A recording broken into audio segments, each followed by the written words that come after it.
₹2,500 साल पहले भारत की भूमि ने यह संदेश पूरे विश्व को दिया था।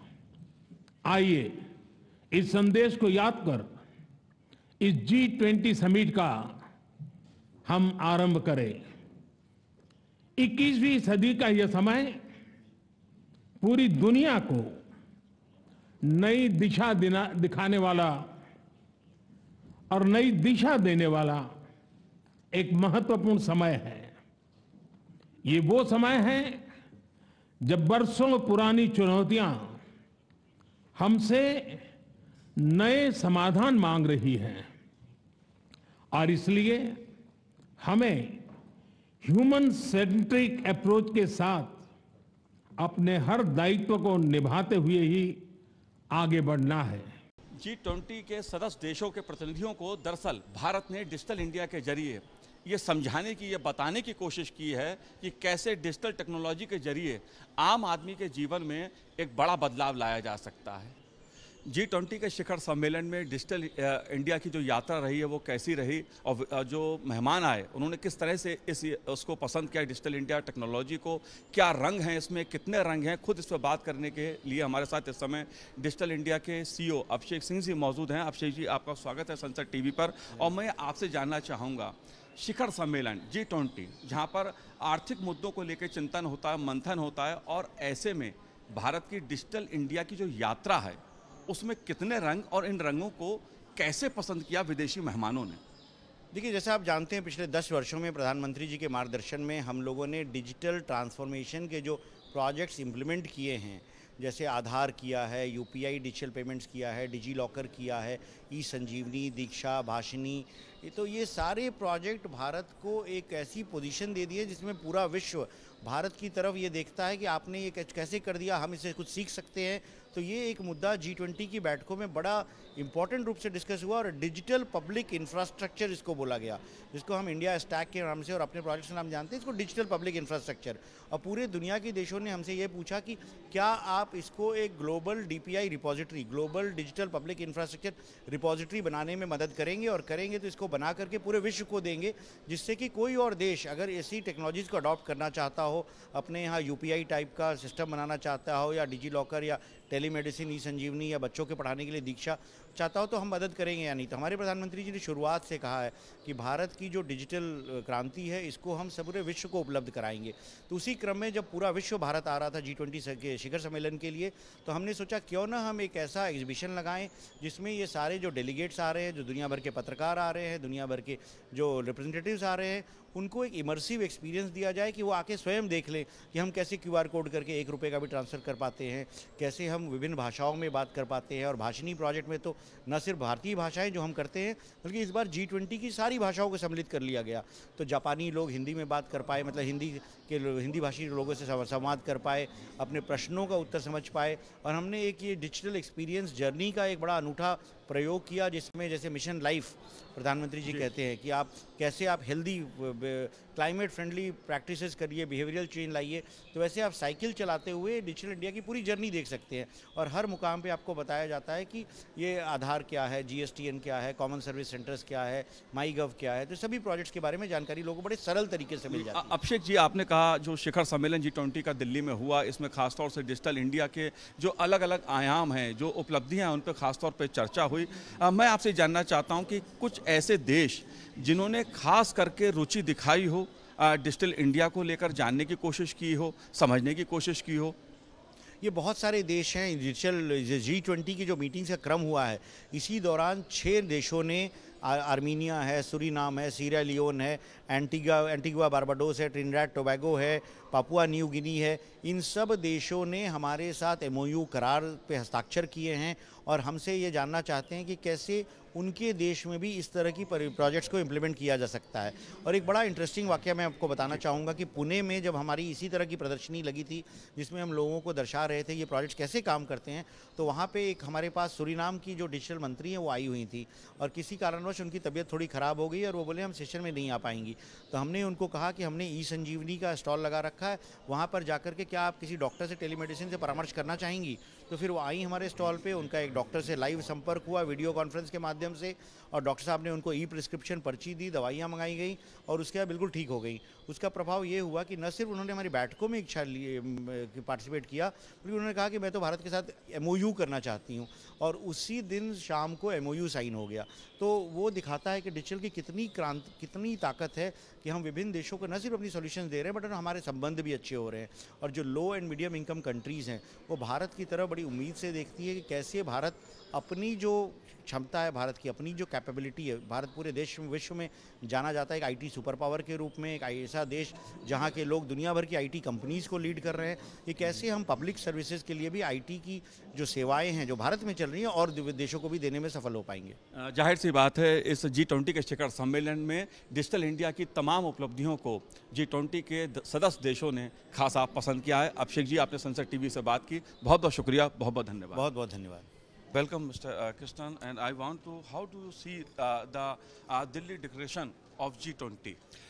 The Delhi Declaration is in and of itself a success.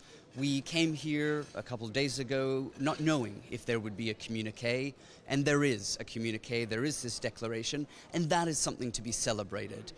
It talks about a lot of issues in a lot of ways. The language isn't as robust as maybe a lot of the people were hoping that it would be, but nonetheless, there is a declaration. And how do you see the inclusion of African Union in G20? The inclusion of the African Union in the G20, I think, will be remembered as the signature achievement of Prime Minister Modi and the Indian government here this weekend. It is something that has been a long time coming. And look, the G20 is kind of like a marching band. You need lots of different people doing lots of different things, playing different instruments, everything from a tuba to a trombone in order to make this thing work. And the inclusion of the African Union allows for a far more robust orchestra to be playing. Mr. Modi said, we work together for humanity. What do you say? Well, this is certainly one of the principal aims of the G20 and almost all big global multilateral groups like this. Ultimately, we get caught up in politics and geopolitics and divisions, but fundamentally, this is about the future of humanity. This is about the future that we share as a planet. And so I certainly agree with Prime Minister Modi, and I think that everybody around the table also agrees on what the purpose, ultimately, of a summit like this is. Thank you so much. Thank you. Thank you. G20 के chief coordinator Harshvardhan जी हमारे साथ इस समय मौजूद हैं। हर्षवर्धन जी, अगर G20 की सफलता की बात की जाए, दिल्ली डिक्लेरेशन को लेकर काफ़ी चर्चा हो रही है और भारत ने एक सहमति के साथ सारे देशों को तय करके, क्या संदेश है, क्या मायने हैं इस G20 जो दिल्ली में हुई? तो आपने देखा कल G20 new Delhi declaration consensus से अडॉप्ट हुआ और सभी G20 मेंबर्स जितने भी लीडर्स हैं उनकी मतलब सहयोग और समर्थन से ही हुआ ये एक बहुत ही महत्वपूर्ण संदेश है क्योंकि भारत के अध्यक्षता में ये डिक्लेरेशन एक तो आप कह सकते हैं कि ऐसे मल्टीलैटरल प्रोसेस में डिक्लेरेशन काफ़ी देर से होता है, मतलब फाइनल डे के लास्ट मिनट पे होता है क्योंकि नेगोशिएशन चलते रहते हैं। सेकंड, आज के विवाद के समय पर ऐसे डिक्लेरेशन अटेन करना मतलब बहुत ही मुश्किल है। पर पहला दिन में आपने देखा कि प्रधानमंत्री साहब ने अनाउंस कर दिया था कि आपस में हमारे G20 के मेंबर्स सदस्यों के आपस में सहमति हो गई है और एक न्यू दिल्ली डिक्लेरेशन का अडॉप्शन भी हो गया। तो ये सभी के लिए काफ़ी मतलब एक सरप्राइज़ का फैक्टर था कि ऐसा महत्वपूर्ण डिक्लेरेशन जिसमें इतने सारे इनिशिएटिव्स हैं, इतने सारे ग्लोबल चैलेंजेस के जो चुनौतियां हैं ग्लोबल लेवल पे, इनके मतलब सॉल्यूशंस भी हैं इसमें। तो पहला दिन में सबके मतलब सबका समर्थन लेके ऐसा डिक्लेरेशन अचीव करना काफ़ी मतलब आप कह सकते हैं एक बहुत ही बड़ा अंतर्राष्ट्रीय लेवल पे अचीवमेंट है। जी, अफ्रीकन यूनियन का मुद्दा एक बहुत बड़ा हुआ जो भारत की पहल पर सहमति बनी, G20 में शामिल किया गया। इस पहल को आप कैसे देखते हैं और भारत की भूमिका इस संदर्भ में कैसे देख रहे हैं आप? तो हम तो कह रहे हैं कि हमारे जो रिश्ते हैं अफ्रीका के साथ वो तो सैकड़ों साल पुराने हैं, और हाल में इंडिया अफ्रीका फोरम समिट हुई थी 2015 में, और आज के जो रिश्ते हैं अफ्रीका से वो हमारे मतलब क्लोज फ्रेंडशिप और कोऑपरेशन के एक सिंबल है। और हमारा पोजीशन यही रहा कि आज के जो इंटरनेशनल गवर्नेंस इंस्टीट्यूशंस हैं जैसे UN है, मल्टीलैटरल डेवलपमेंट बैंक्स हैं, इनमें 21st सेंचुरीज़ की जो रियलिटीज़ हैं, आज के जो रियलिटीज़ हैं वो रिफ्लेक्ट होने चाहिए इनके जो रिप्रेजेंटेशन में, इनके सदस्यों में। तो जब हमने अफ्रीकन यूनियन को प्रपोज किया कि अफ्रीकन यूनियन एक G20 के परमानेंट सदस्य बनना चाहिए, तो हमारा पोजीशन यही पोजीशन का मतलब कंटिन्यूएशन है। और हम आज कह सकते हैं कि हमारा जो कमिटमेंट था कि डेवलपिंग कंट्रीज़ ग्लोबल साउथ का रिप्रेजेंटेशन बढ़ाया जाए इंटरनेशनल अंतर्राष्ट्रीय संगठनों में, और अफ्रीकन यूनियन को आज G20 के परमानेंट सदस्य बनाया गया है भारत की अध्यक्षता में। तो ये हमारे लिए और प्रधानमंत्री मोदी जी के लिए एक बहुत ही बड़ा अचीवमेंट कह सकते हैं, सफलता कह सकते हैं। सर, एक आखिरी सवाल और, क्योंकि प्रधानमंत्री जी ने स्वयं भारतीयता का संदेश दिया, भारतीय संस्कृति का संदेश दिया, इस G20 के जरिए डिजिटल टेक्नोलॉजी का संदेश दिया गया, भारत लोकतंत्र की जननी है, ये संदेश भी गया पूरी दुनिया में। इन पहलुओं को आप कैसे देखते हैं? शुरू से ही ये प्रधानमंत्री जी का मार्गदर्शन था कि भारत का विभिन्नता और सांस्कृतिक विभिन्नता और विरासत, हमारे जो टूरिज़्म पोटेंशियल है वो दुनिया को दिखाया जाए G20 के माध्यम के थ्रू। और 220 मीटिंग जो हमने किए हैं हमारे देश के 60 शहरों में, इसमें 330 कल्चरल इवेंट्स हुए हैं, 18,000 हमारे कलाकार इसमें डायरेक्ट पार्टिसिपेशन किया है इन्होंने। और आज अगर आप देखें तो टेक्नोलॉजी का शोकेस इस समिट में एक इतनी अच्छी तरह प्रदर्शन हुई है।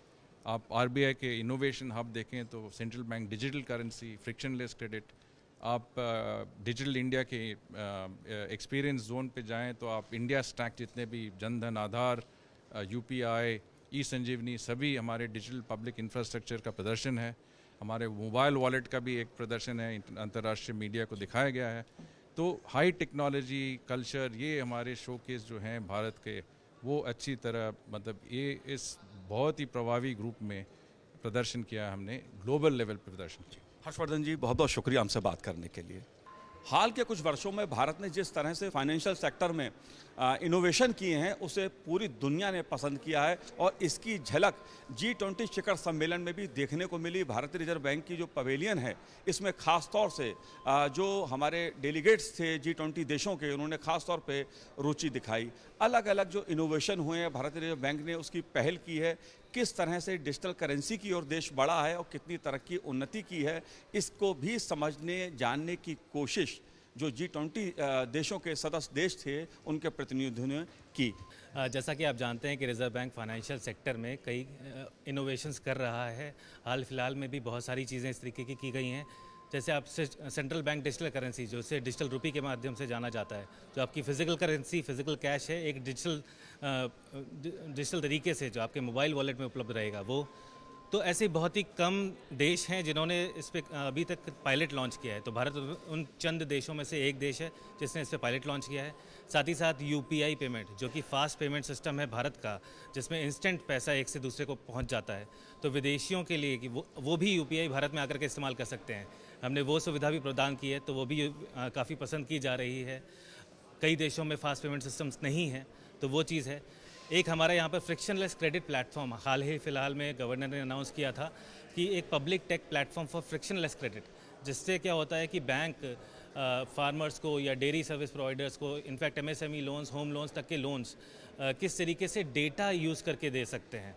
अब उसका इंटीग्रेशन करने के लिए बैंकों को एक सीमलेस प्लेटफॉर्म दिया गया है कि एक प्लेटफॉर्म से इंटीग्रेट करिए और दूसरे डेटा सर्विस प्रोवाइडर्स से इंटीग्रेट करते हैं। तो इस तरीके की टेक्नोलॉजी, इस तरीके के इनोवेशंस जो हम दर्शा रहे हैं, ये दूसरे देशों के लिए एक मिसाल साबित हो सकते हैं। वो भी इससे कुछ मतलब आगे आने वाले टाइम में अपने देशों में भी इस पे काम करने में आगे सहायता कर सकते हैं। यहाँ पर हमारे पास कई देशों से लोग आए, ब्राज़ील से, मैक्सिको से, यूएई से लोग आए। यूएई से काफ़ी सीबीडीसी के ऊपर रुचि दिखाई गई। तो इस तरीके से कई देशों ने रुचि दिखाई है।